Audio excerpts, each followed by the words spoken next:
Hi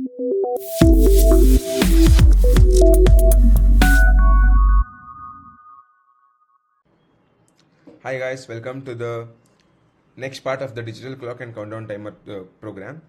So if you remember in the previous part, we had displayed a digital clock. It was getting displayed, but the output was coming in different lines. So it says 2 seconds, 3 seconds, 4 seconds, 5 seconds. It was getting displayed in different line. So it is very difficult to track. So now what we have to do is we have to display it in the same line. One it is 1 second, after that 2 seconds, 3 seconds, in the same line it keeps on going. So then we feel like, okay, it is a digital clock. Now, how do we do that is basically we are printing it using the /r, the return character, this thing to move. Now we are using this, we'll use this return character to move the cursor back to the beginning of the same line, and then we'll be using flush. So this flush, when we combine this return character with the flush, then it ensures that the output, once the cursor is moved to the front of that same line, and then the flush ensures that the next output is displayed instantly. So then we feel like, okay, it is actually a digital clock. So we'll just see the updated part of this code.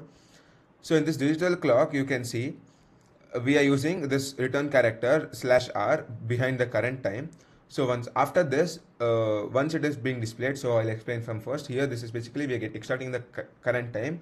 We are converting that into the human readable format or user readable format. After that, we are printing the current time with the return character, so that once it is printed, the cursor comes back to the first part of the same line, the beginning of the same line. After that, we display the new time, and then we use flush. So flush, again, like I said, it ensures that the output, whatever this is there, it is printed instantly.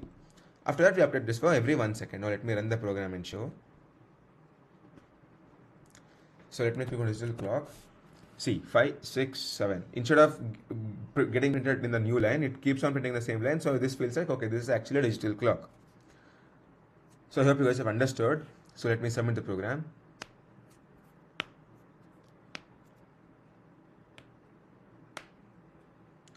So test cases have passed, and I'll see you in the next video of this particular program. Thank you.